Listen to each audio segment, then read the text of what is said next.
Bismillahirrahmanirrahim. Assalamualaikum warahmatullahi wabarakatuh. Asyhadu an la ilaha illallah, asyhadu anna Muhammadar Rasulullah. Allahumma sholli ala sayyidina Muhammad wa ala sayyidina Muhammad. Sebelum aku masuk ke topik kajian kita ya, aku memberikan sebuah katakanlah penjelasan dulu. Hasil shootingnya saat-saat ini aku nggak tahu apakah handphonenya salah setting atau apa, itu dia cenderung gelap terang gelap terang gelap terang begitu. Jadi mohon dimaklumi ya, karena sudah dicari semua problematikanya di mana juga nggak ketemu ya, atau memang handphonenya sudah minta adek minta ganti ya, nantilah ya, kalau ada rezeki kita beli handphone yang Samsung tipe 21 yang kalau nggak salah itu ada 64 GB itu 64 megapiksel ya. Ya sekarang apa yang ada kita pakai aja lah dulu ya, sambil menunggu rezekinya datang. Jadi kita sekarang akan mengkaji tentang komen dari saudara kita ya. Oke ya, nanti kalau misalkan yang penting suaranya akan jelas ya. Kalau gambarnya terang gelap tuh ya dimaklumi lah ya. Mas, sambil kita cari, ini sudah dicari sebetulnya kendalanya di mana, cuman nggak ketemu. Oke, unggahan kemarin ya, ada apa dengan waktu ibadah. Nah ini ibadah terkait dengan waktu ya, yang kemarin sudah kita kupas tuntas. Nah ini ada komen masuk di unggahan kemarin itu dari Mas M ya. Begini komennya. Gus, ada fakta menarik. Saudara-saudara muslim Jawa kita di negara Suriname terbagi menjadi dua. Masjid dengan kiblat menghadap timur dan barat. Padahal menurut petunjuk ulama, ambil jarak terdekat bila dari negara Eropa dan Amerika, kiblat ke arah timur. Bisa dibahas itu Gus, biarpun hanya sepintas. Maka aku jawab, oke, sekarang akan kita bahas. Maka topik kajian kita kali ini adalah Masjid Kiblatain, dua kiblat ya. Dalam kurung orang Islam Tuhannya batu. Ya, orang Islam Tuhannya batu. Aku kasih introduction dulu. Begini. Sebetulnya topik tentang Masjid Kiblatain itu adanya kan di Suriname ya. Itu sebuah berita yang easy going, atau kalau kita rancang itu dalam topik seperti kemasan-kemasan mampir ngombe itu ya. Jadi sesuatu yang sebetulnya ini Masjid Kiblatain ini sederhana lah, tidak begitu berat ya. Tetapi tajuk yang sederhana ini akan aku gunakan sebagai entry point untuk menjelaskan sebuah tuduhan atau sangkaan yang sering dilontarkan oleh teman-teman Kristen dan pakai maksa lagi. Sudah menyangka, pakai maksa lagi. Biasanya di media sosial itu begini. Orang Islam Tuhannya batu. Setelah itu ditambah lagi, masih nggak ngaku ya. Nah, jadi sudah melempar persangkaan, dikemas dengan paksaan lagi. Jadi kita disuruh ngaku kalau Tuhannya batu. Ya. Makanya di sini aku tulis orang Islam Tuhannya batu. Ya, sebaiknya teman-teman Kristen kalau mau gila sendiri saja ya. Jangan kamu yang gila, orang lain disuruh telanjang, itu kan ya nggak baik. Kalau kamu mau gila ya gila sendiri dan kamu telanjang sendiri. Jangan orang lain dipaksa untuk telanjang. Gila itu apa sih? Dalam konsep teologis, ketika dia menyembah yang bukan Allah, itu gila. Atau dia memperalahkan yang bukan Allah, yaitu apoteosis atau deifikasi yang pernah aku jelaskan. Karena manusia itu jelas bukan Allah. Maka ketika manusia dijadikan Allah, maka itu adalah sesuatu yang gila. Dan dibalik sekalipun misalkan apologinya dibalik, itu bukan Allah yang, bukan manusia yang menjadi Allah, tapi Allah yang menjadi manusia. Itu 11-12 gilanya. Dari mana Allah mau disamakan dengan manusia?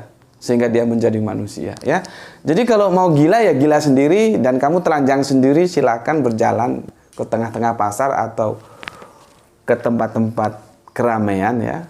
Jadi jangan kamu yang gila, orang lain disuruh telanjang. Oke. Semoga dengan kajian ini nanti teman-teman Islam bisa menjawab teman-teman Kristen ketika melemparkan sangkaannya bahwa orang Islam itu Tuhannya batu, ya. Oke. Karena ini Masjid Kiblatain ini adanya di Suriname, ya, maka kita sekilas berbicara tentang Suriname dulu, ya. Apa yang terjadi di Suriname beberapa abad. 1 abad ini sudah 100 tahun, ya. Pernah mendengar Suriname, ya? Sebuah negeri di kawasan Amerika Latin. Ini dulu adalah kawasan di mana banyak orang Jawa yang dihijrahkan ke sana, dipindahkan lewat kapal-kapal oleh penjajah Belanda. Itu tepatnya tahun 1890-an. Berarti belum Indonesia, ya, masih Nusantara lah. Jadi sekitar hitung-hitungannya 1 abadan lah, ya. Negara besar yang penduduknya tidak lebih dari 1 jiwa. 1 juta jiwa. Negara besar itu maksudnya perbandingan antara, bukan besar superpower, ya, perbandingan antara teritorial dan jumlah penduduknya, ya. Jadi wilayahnya besar, wilayahnya luas begitu loh, dibandingkan dengan jumlah penduduknya yang masih sedikit, ya. Penduduknya tidak lebih dari 1 juta jiwa. Oke. Ternyata sekitar 70 ribuan warganya adalah keturunan Jawa. Berarti dari Pulau Jawa, dari negeri kita. Yang dulu bapak-bapak mereka hijrah ke sana naik kapal dengan perjalanan 2 bulan. Alamak, 2 bulan terombang-ambing di atas gelombang laut, ya. Lama juga, ya, 2 bulan baru sampai ke sana. Kini kebanyakan mereka adalah keturunan yang ketiga, berarti sudah 3 generasi. Kalau 1 abad, sekarang 3 generasi, maka dianggap rata-rata usianya itu sekitar 50 tahunan lah, ya. 50 tahunan. Jadi 50 yang sudah, 50 lagi, 50 lagi. Jadi 1 abadan gitu. Untuk generasi pertama dan kedua, mereka masih pasif berkomunikasi dengan bahasa Jawa, ya. Bahasa Jawa merupakan bahasa di antara mereka yang nomor wahid. Di samping bahasa resminya tentu Belanda, karena yang bawa mereka adalah penjajah, ya, yaitu Belanda.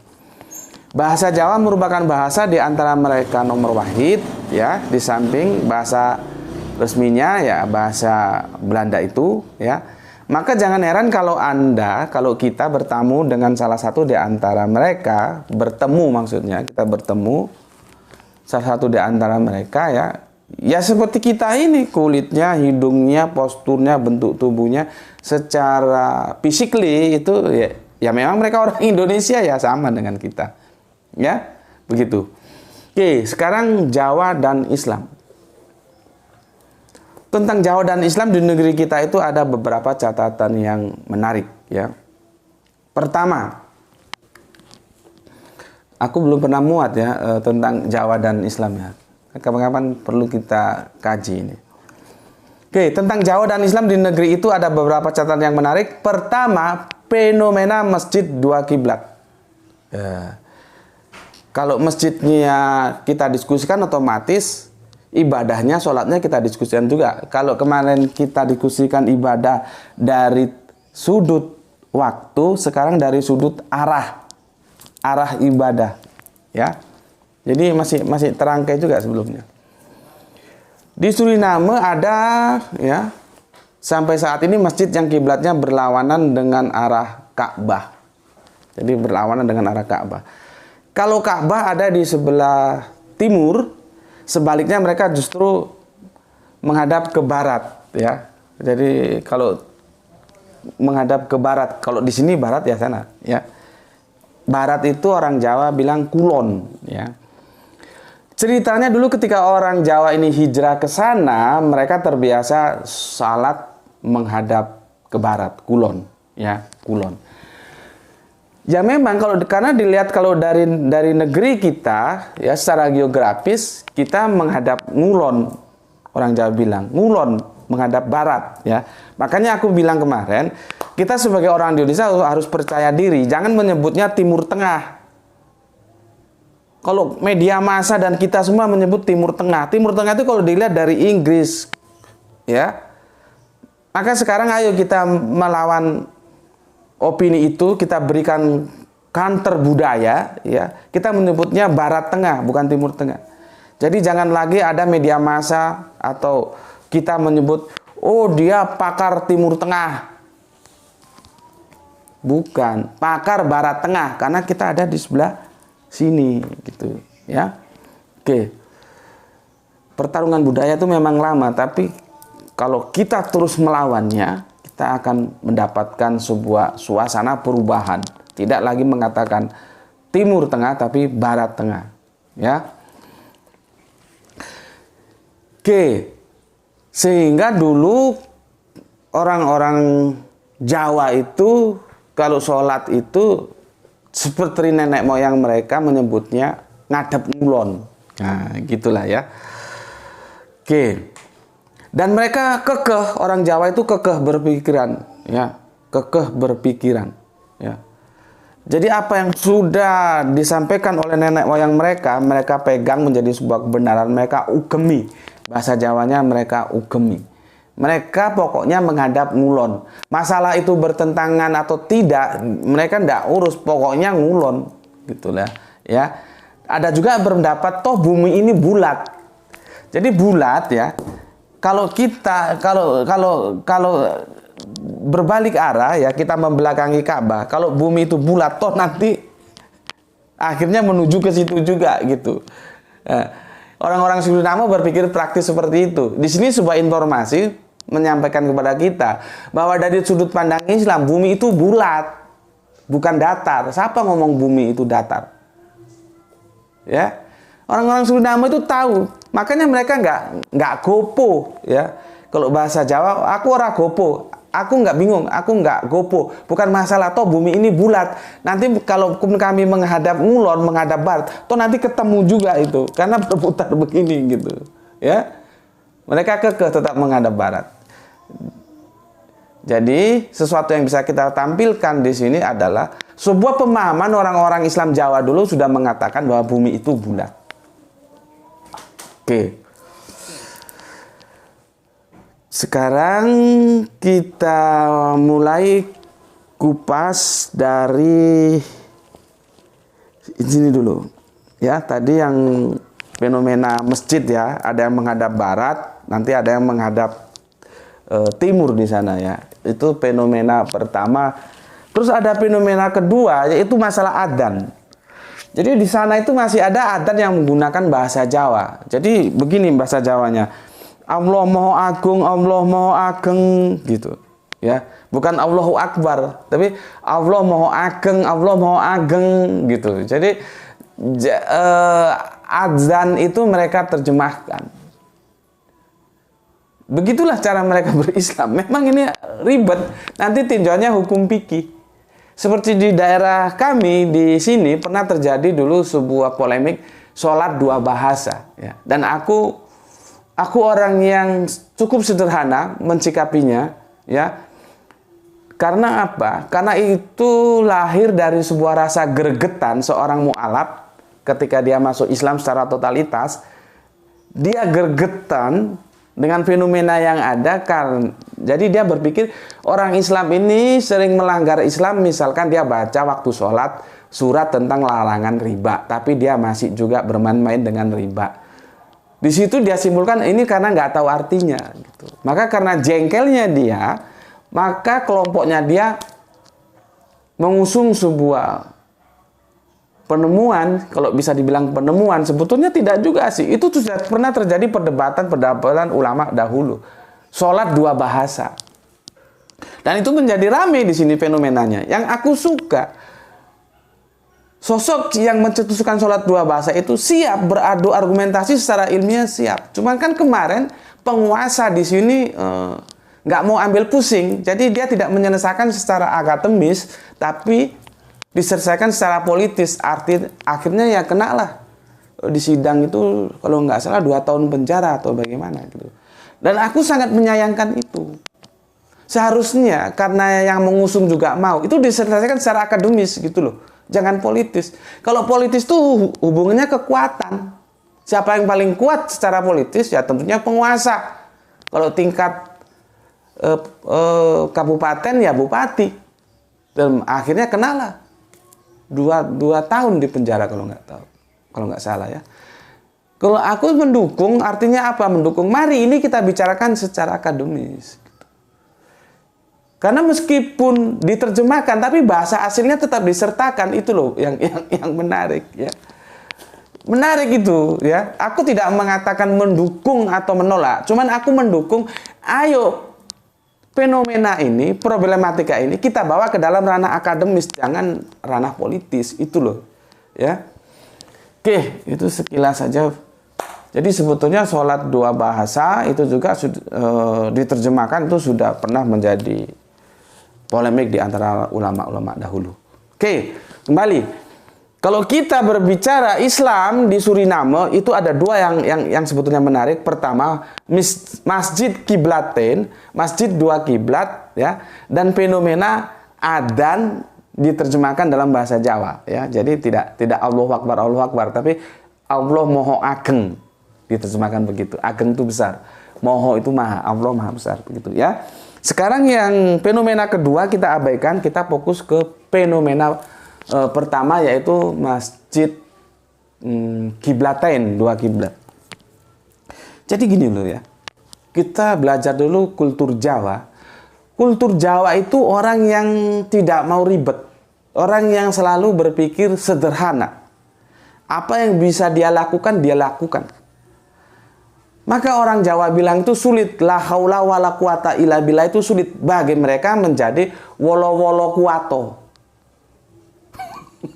Begitu cara orang Jawa berislam, wolo-wolo kuato gitu ya. Padahal maksudnya mau ngomong la haula wala quwata illa billahil aliyil azim gitu ya. Masuk ke dalam lidah Jawa, wolo-wolo kuato ya. Ya begitulah fenomena yang ada. Mau bagaimana lagi? Ya, mereka nggak bisa ngomong Muhammad, mereka bisa ngomong Muhammad. Mereka nggak bisa ngomong Hasan, bisanya ngomong Kasan. Ya begitulah. Belum lagi masalah yang akan kita sampaikan ini. Dulu nenek-nenek moyang mereka mengajarkan itu secara simpel sekali. Konle nek sholat ngadep ngulon gitu. Kamu nak kalau sholat menghadap ke barat, ngulon. Tidak mengatakan menghadap kiblat, terlalu ribet. Menghadap ngulon gitu ya. Jadi orang-orang Islam dulu di tanah Jawa diajarkan oleh nenek moyangnya kalau sholat itu menghadap ngulon. Nah, masalahnya ini tidak terwariskan. Mengapa harus menghadap ke barat itu tidak terwariskan ya, secara akademis itu tidak diturunkan. Pokoknya mereka tahu sholat itu menghadap ngulon begitu, dan itu mereka pegang sampai kapanpun ya. Itu fenomena yang ada seperti itu. Oke. Sekarang aku mau jelaskan lagi ya. Sehingga masjid di sana ada Kiblatain ini satu kelompok masjid ngetanan ya. Ngetanan itu berasal dari kata etan, ngetan. Ngetan itu timur ya. Satu lagi itu hanya di seberang jalan, dipisahkan oleh jalan. Satu lagi kelompok masjid ngulonan. Nah, ngulonan itu berasal dari kulon, menghadap ngulon ya. Tetapi mereka tetap aja kompak, tetap aja baik-baik saja, tidak ada sesuatu yang menjadi polemik sehingga memicu permusuhan, tidak ada. Dari sini kita hidupkan lampunya, kita bisa ambil sebuah katakanlah hikmah atau pelajaran dari mereka. Berbeda itu tidak harus berpisah, berbeda itu tidak harus bermusuhan. Mereka beda kiblat, yang satu aliran ngulonan, yang satu aliran ngetanan, tapi mereka tetap aja bersaudara, bersahabat, berteman ya. menikmati perbedaan-perbedaan itu. Ya begitulah, karena apa? Pengaruh budaya itu begitu kuat, ya. Seperti tayuban, wayang kulit, wayang orang, ludruk, tarian, jaran kepang, itu mereka masih ada, masih pegang sebagai warisan budaya nenek moyangnya. Padahal sudah 100 abad dan sekarang generasi ketiga. Ya. Sekarang kalau kita lihat bagaimana sih yang Madep Ngulon itu? Madep Ngulon itu secara antropologis, secara budaya dia benar. Karena dia mengagumi, mengugemi, ya. Mengugemi itu memegang sebuah petunjuk yang didapatkan dari nenek moyangnya. Itu harga mati. Mereka memahaminya itu secara tekstual. Pokoknya ngulon. Ya orang-orang dulu berpendidikan rendah kan cenderung pemahaman tekstual. Dia tidak tahu kenapa harus ngulon. Yang penting nenek moyangnya ngulon. Secara budaya mereka taat terhadap pesan-pesan moral dari nenek moyangnya. Ya mereka pegang. Jadi ini bukan sesuatu yang bagaimana ya? Yang bisa disalahkan begitu saja, nggak bisa. Secara antropologis mereka benar yang Madep Ngulon itu. Tetapi secara geografis mereka salah. Ya. Begitu juga yang aliran Ngetanan ini yang menghadap ke timur, ya. Itu secara antropologis mereka salah. Mereka tidak ngugemi, tidak memelihara pesan-pesan moral dari nenek moyangnya. Ya, tetapi secara geografis mereka benar. Karena posisi Ka'bah, ya, posisi Ka'bah dengan Suriname itu memang harus menghadap ke Ngetan timur, ya. Jadi dua-dua ini memang pelik, ya. Baik aliran Ngetanan, baik pun aliran Ngulonan itu sama-sama punya dasar sebagai pijakan untuk mereka mengambil sebuah keputusan. Oke, sebentar, aku minum dulu. Bismillahirrahmanirrahim. Habis nih, taruh sana. Oke, itu dalam sekilas perspektif Suriname, perspektif Islam Jawa. Sekarang aku akan mengutip tentang bagaimana pernyataan kitab Perjanjian Lama, ya, yaitu Yahudi, tentang arah ibadah. Ya. Setelah itu aku akan jelaskan nanti perubahan arah kiblat, ya. Jadi dengan ini nanti teman-teman Islam bisa menjelaskan bahwa orang Islam itu Tuhannya bukan batu. Karena mereka lihat, ini juga Kristennya juga, Kristen yang tekstual tadi itu. Ada orang Islam menghadap ke barat, menghadap ke Ka'bah, dan Ka'bah itu ya kubu seperti itu, ada batunya, ya. Terus dibilang orang Islam Tuhannya batu, itu dia sembah-sembah gitu. Seperti yang aku bilang kemarin, nanti kalau Kristen ini main ke Yerusalem, dia lihat orang Yahudi berhadapan dengan tembok ratapan itu, coba berani nggak dia bilang bahwa orang Yahudi itu Tuhannya tembok gitu. Nanti kan kepalamu didor bagai M16 langsung jebol itu, kalau kamu berani bilang begitu, ya. Oke, sekarang aku mau menginformasikan sebelum aku menjelaskan tentang perpindahan arah kiblat. Bagaimana sih sebetulnya arah ibadah di dalam Perjanjian Lama atau di dalam kitab Yahudi? Sehingga nanti teman Kristen bisa menjawab, kalau Anda beribadah itu arahnya kemana? Gitu ya. Arahnya kemana? Tuh. Arahnya kemana? Ini sudah, sebentar, dia lari lagi ya. Sebentar aku cari. Sehingga nanti kalian tahu bahwa ibadah itu punya arah, ya, punya arah. Kita lihat di kitab 1 Raja-Raja, ya, 1 Raja-Raja 8:4. Apa katanya? Mari kita perhatikan di sini.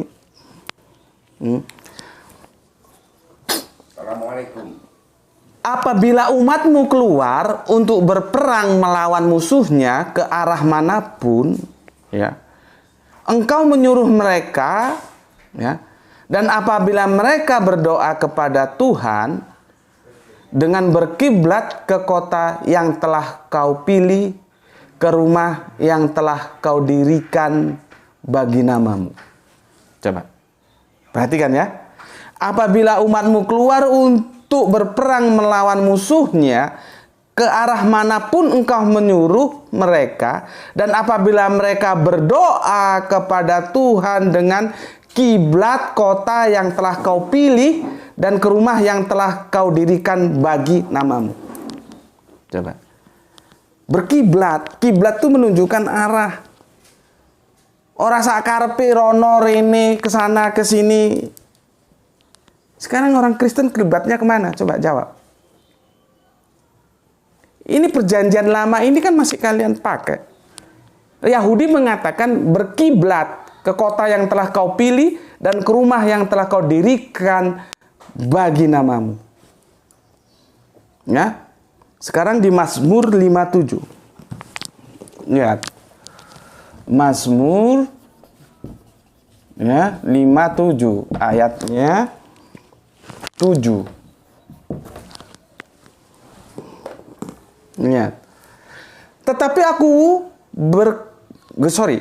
aku berkata, kasih setiamu yang besar. Aku akan masuk ke dalam rumahmu, sujud menyembah ke arah baitmu yang kudus dengan takut akan engkau. Coba. Ke arah bait Allah, baitullah. Itu hanya perbedaan dialek aja. Ya. Jadi ada arahnya, nggak bersujud itu nggak ngawur sakarepmu dewe menghadap ke barat, ke timur, ke sana. Ada aturannya. Gitu loh. Sekarang orang Kristen kiblatnya kemana? Jawab. Ya. Sekarang 2 Tawarik 6:4. Ya. 2 Tawarik ya 6:4.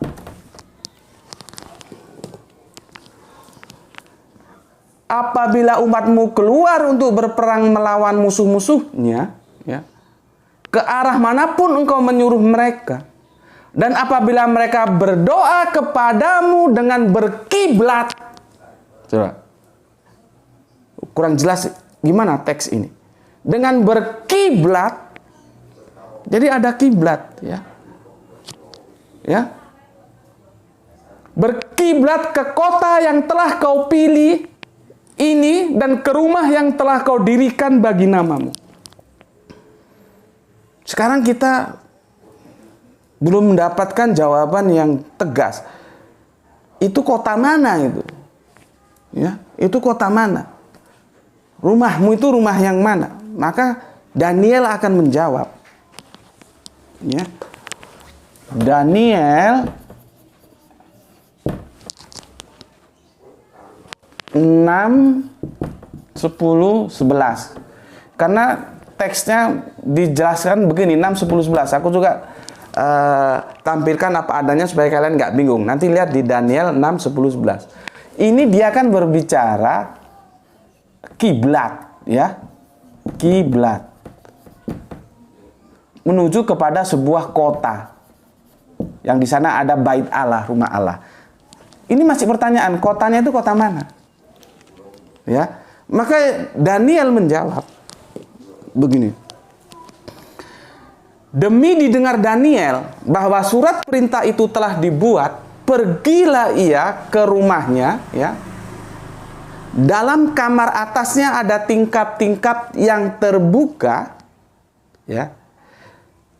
Dalam kamar atasnya ada tingkap-tingkap yang terbuka ke arah, perhatikan, ke arah Yerusalem. Nih, ke arah Yerusalem. Ini yang belum selesai, belum tuntas kita bahas ya, tentang adakah nabi dari bangsa Arab. Nanti itu ujung-ujungnya endingnya itu tentang Yerusalem baru, ya. Ini belum aku tuntaskan, masih sampai edisi kelima ingatku tentang adakah nabi dari bangsa Arab. Nanti itu selesainya nggak tahu sampai edisi keberapa. Yang jelas masih 5 edisi, ya. Oke, jadi sudah dijawab oleh Daniel ke Yerusalem. Dan menariknya lagi, ya, 3 kali sehari ia berlutut. Berlutut. Seperti orang bersujud. Seperti orang Islam bersujud. Bukan duduk di kursi jingkrak-jingkrak. Bukan. Gimana sih? Ini contohnya ini. Jadi ya, Kristen perdana, Nasrani, itu Yahudi loh cikal bakalnya.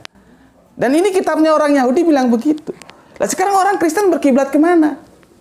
Sudah dijelaskan, Yerusalem. Berapa kali? 3 kali sehari. Jadi kalau hadisnya orang Islam itu khomsa sholawatin, ini menjadi sulasa sholawatin fil yaumil walailatin. Ya, 3 kali.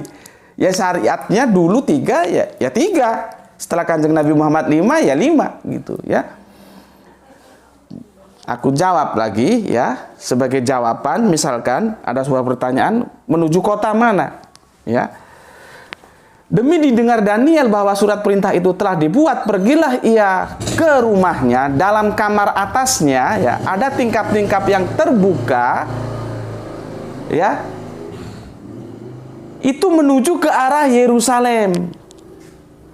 Ya, nanti kita pernah ke sini juga mengarah, ya, ke Yerusalem. Terus mau diomong, oh orang Yahudi itu menyembah yang sekarang jadi tembok ratapan. Begitu. Tuhannya berarti tembok orang Yahudi. Gitu. Ya. 3 kali sehari ia berlutut berdoa seperti yang biasa dilakukannya. Jadi Daniel itu biasa melakukan sholat dengan cara berlutut berdoa 3 kali sehari menghadap Yerusalem. Kiblatnya itu Yerusalem. Tuh. Sekarang Anda yang Kristen jawab, kiblat Anda kemana? Kiblatmu iku nang ndi? Duwe kiblat enggak kon? Dari apa namanya? Dari tutup kepala aja kadang-kadang kita lihat ya, tutup kepala orang Yahudi itu kan begini ya, agak-agak kecil ya, begini ya. Nanti tutup kepala orang-orang Yahudi ini kan Israel ya. Islam ya, itu nanti itu agak besar lagi, kopiahnya agak besar. Nah, warnanya sama putih. Ya, nanti datang Kristen, begini dia. Ini merah dan ini sudah ada gini-gininya. sudah ada kuncung-kuncungnya ini apa? Tali gini loh. Kamu lihat kalau malam Natal itu. Ini merah sudah. Jadi ini putih ya. Ini putih dan bentuknya ini mirip, cuman ini besar, ini kecil. Ini sudah jadi merah dan bentuknya berubah. Ada kuncir orang Jawa bilang. Ada kuncirnya di sini. Dan ini merah, nanti ada sedikit warna putihnya di mana aku lupa ya. Di depan sini putih. Terus ini loh kalau orang Islam bilang ini nyunah nang sopo. Ini sunahnya siapa ini? Begini nih. Kalau ini kan jelas ada. Ya ini loh sunah nyontoh siapa? Nyunah siapa gitu. Ini dalam hal sebetulnya sederhana sih lah, topi itu sebetulnya kan ya. Ya aku juga kadang-kadang nggak pakai gini lah. Aku pakai udeng itu justru ya. Cuman kan ini kadang-kadang menarik kalau kita diskusikan. Dalam hal yang sepele, tutup kepala aja sudah jadi masalah. Apalagi kiblat. Artinya apa? Islam itu punya kiblat. Yahudi punya kiblat. Kristen punya kiblat kagak? Ente jawab dah itu. Ya. Oke. Itu ya. Nah, sekarang aku akan menjelaskan tentang perpindahan arah kiblat. Ya. Perpindahan arah kiblat. Ini kita simpulkan tadi Yerusalem ya. Arahnya itu Yerusalem. Ini ya. Ini Yerusalem.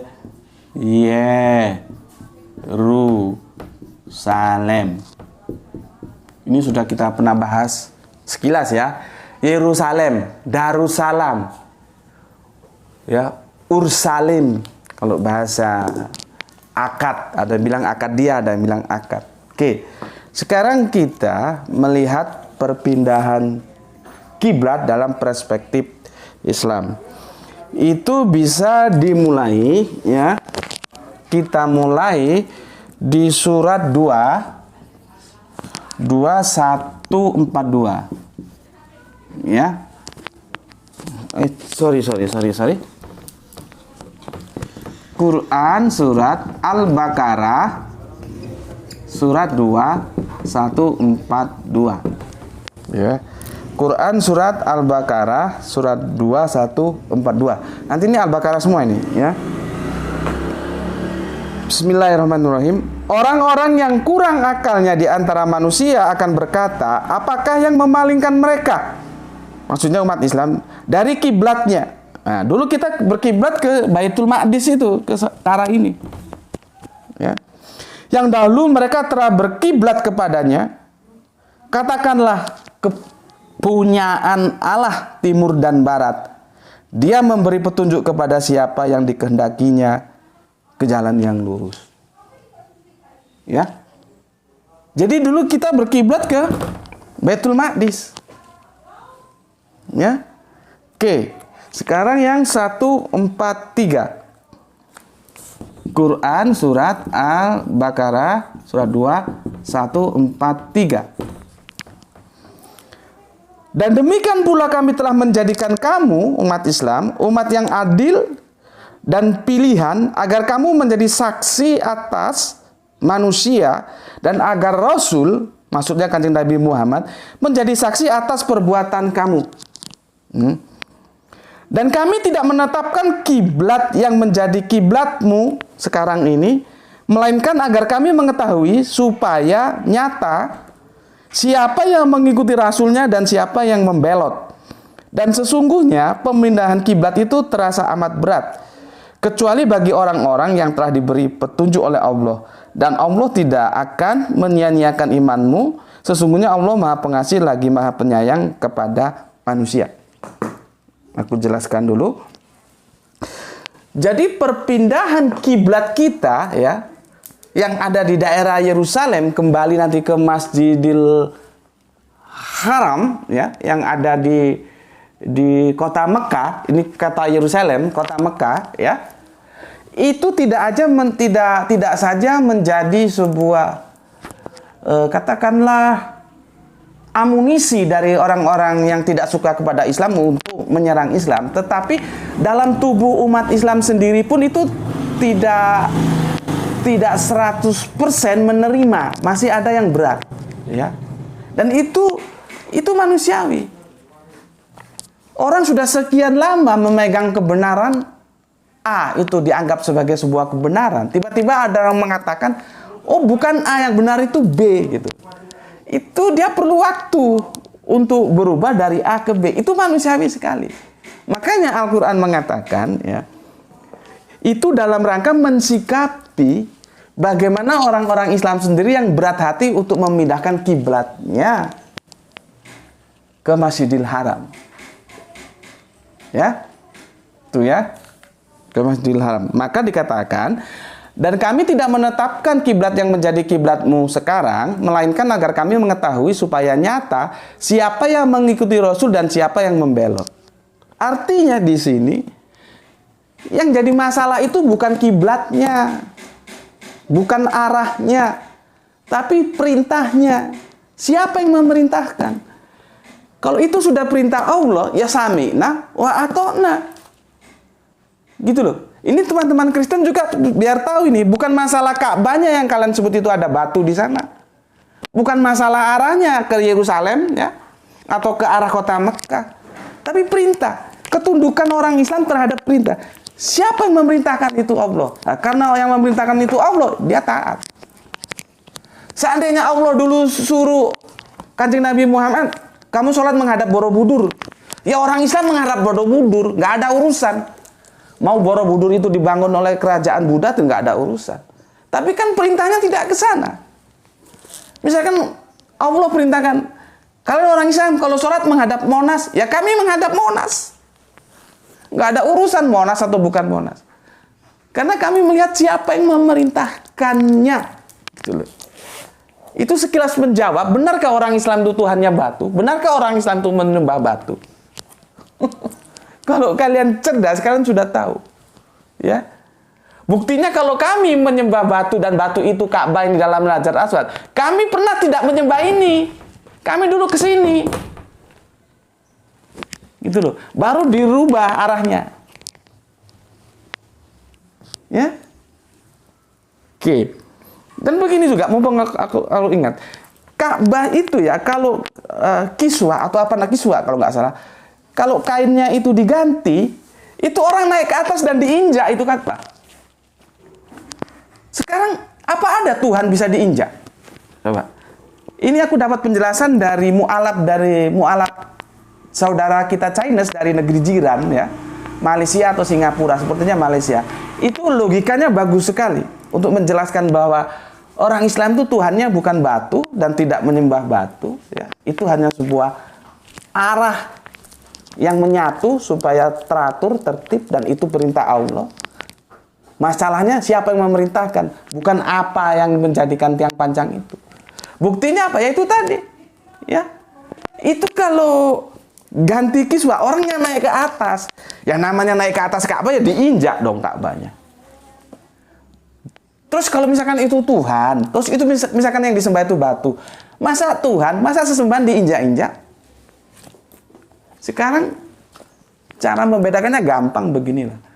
Kalau ada patung Yesus, kalian teman-teman Kristen mau injak itu mukanya Yesus?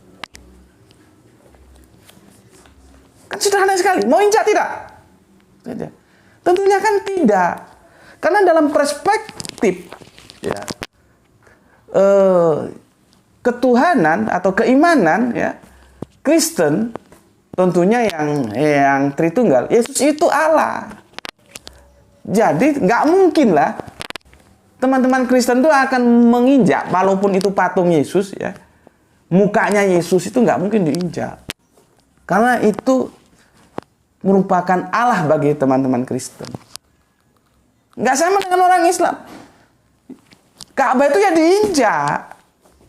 Bagaimana mau ganti kainnya itu penutupnya kalau nggak diinjak? Kan harus naik ke atas. Di situ di bawahnya, di pojoknya itu ada Hajar Aswad. Sekarang kalau itu masa sih Tuhan, masa sih sesembahan diinjak? Kan itu sudah menjawab bahwa bukan. Orang Islam Tuhannya bukan batu, sesembahannya bukan batu. Menghadap ke sana itu batu sebagai tiang panjang. Ya, ibadah itu ada arah yang teratur sebagaimana disampaikan oleh kitab Raja-Raja, kitab Mazmur, kitab Tawari, dan Daniel yang menghadap Yerusalem. Itu loh. Ya. Ini supaya teman-teman Kristen nggak goblok, supaya tahu ya. Tapi kalau dijelaskan tetap aja goblok ya memang goblok gitu loh ya. Jadi lihat tekstualnya apa, kontekstualnya apa. Gitu ya. Oke, sekarang ke 144 ya. Udah berapa lama? Ya, belum 1 jam kan? Quran surah Al-Baqarah ya, surah 2 144. Ya.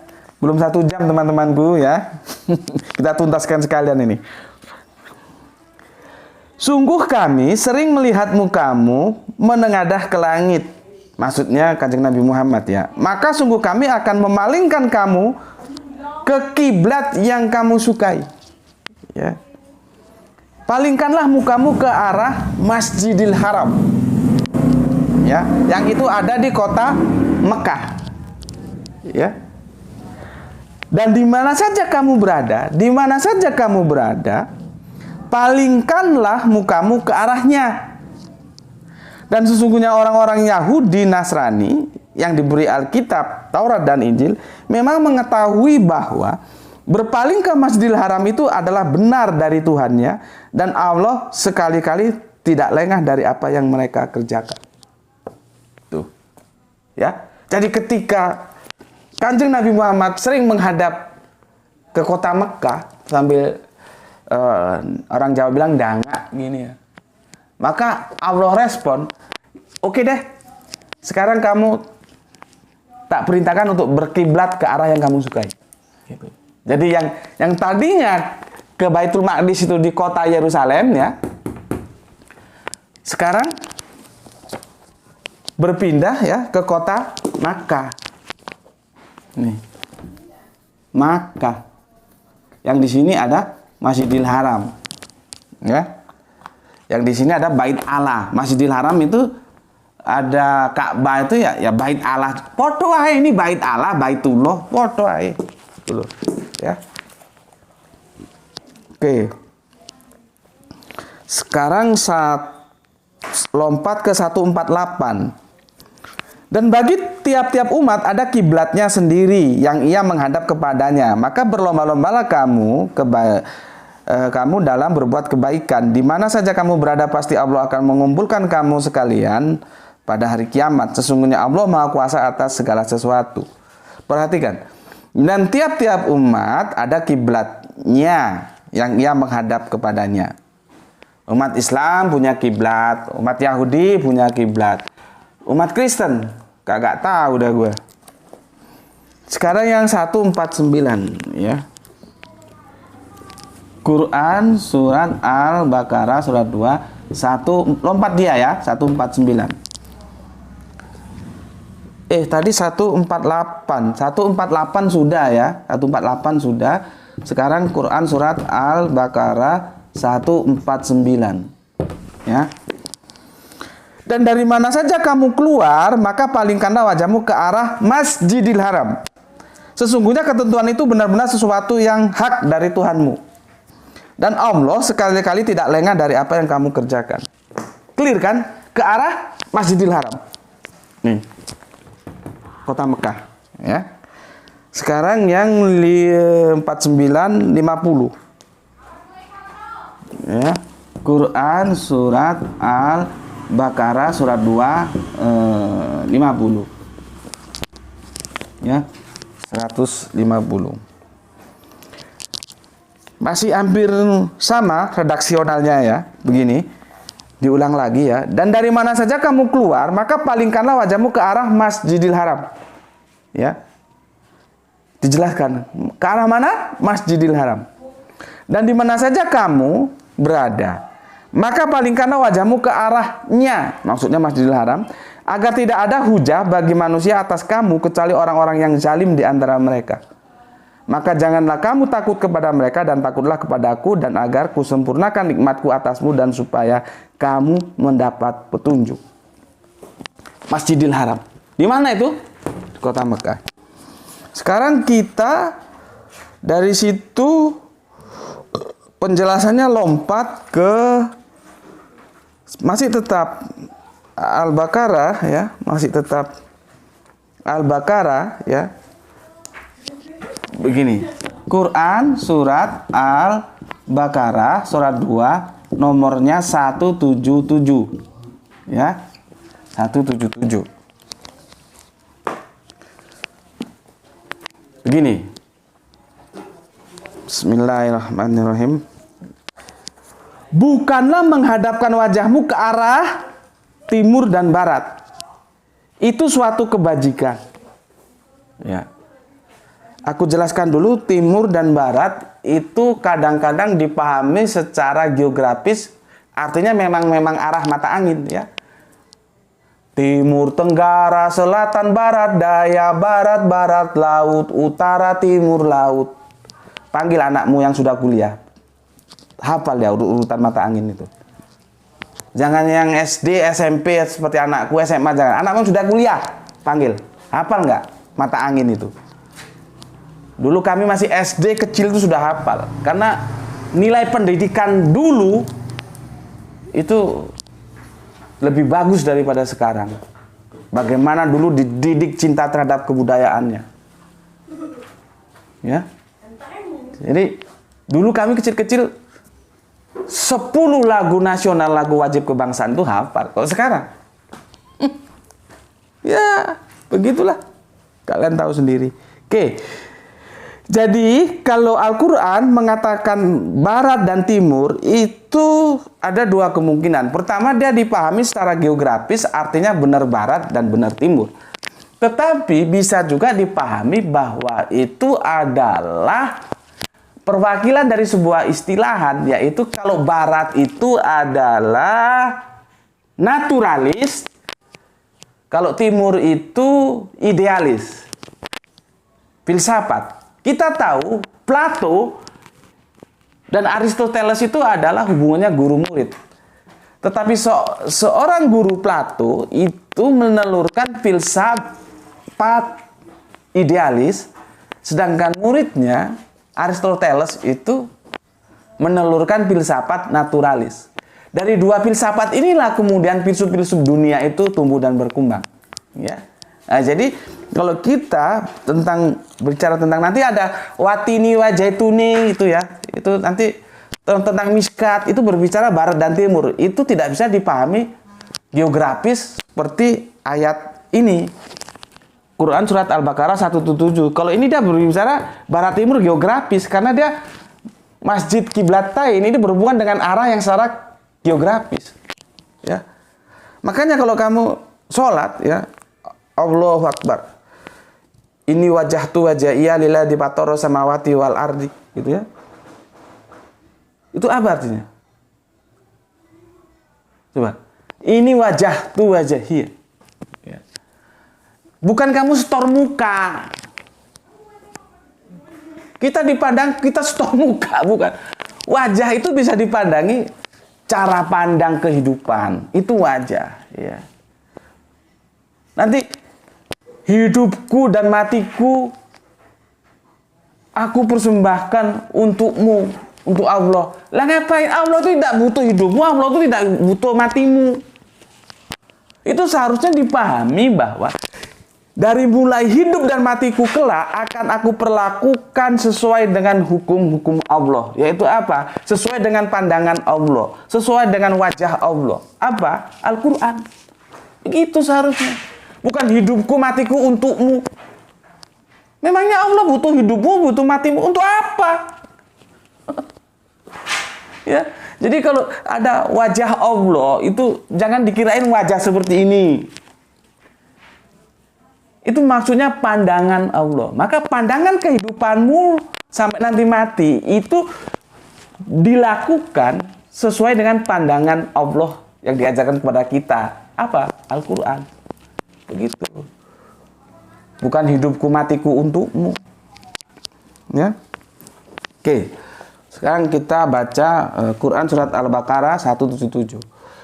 Bukanlah menghadapkan wajahmu ke arah timur dan barat itu suatu kebajikan, akan tetapi sesungguhnya kebajikan itu ialah beriman kepada Allah, hari kemudian malaikat, ini terjemahan Depak ya, malaikat-malaikat, kitab-kitab, nabi-nabi, dan memberikan harta yang dicintainya kepada kerabatnya, anak-anak yatim, orang-orang miskin, musafir, ya, dan orang-orang yang meminta-minta, ya, dan hamba sahaya. Berikutnya, mendirikan sholat, menunaikan zakat, dan orang-orang yang menepati janji apabila ia berjanji, dan orang-orang yang sabar dalam kesempitan, penderitaan, dan dalam peperangan. Mereka itulah orang-orang yang benar, maksudnya imannya, dan mereka itulah orang-orang yang bertakwa. Dari sini apa yang bisa kita ambil? Yang bisa kita ambil, dengar kalimatnya. Bukanlah menghadapkan wajahmu ke arah barat dan timur itu sebuah kebajikan. Tetapi ya, sesungguhnya kebajikan itu yang tadi sudah kita baca bareng-bareng ya. Itu.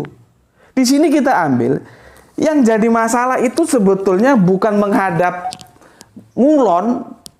kulonan, bukan menghadap ngetanan. Bukan itu sebetulnya. Kalau kita masuk ke dalam intipati. Ya. Bukan itu yang jadi masalah. Yang jadi masalah adalah yang memerintahkan itu siapa? Seperti yang aku bilang tadi. Kita diperintahkan oleh Allah menghadap ke Makkah, ya. Ya kita menghadap ke sana. Dulu kita menghadap ke sini.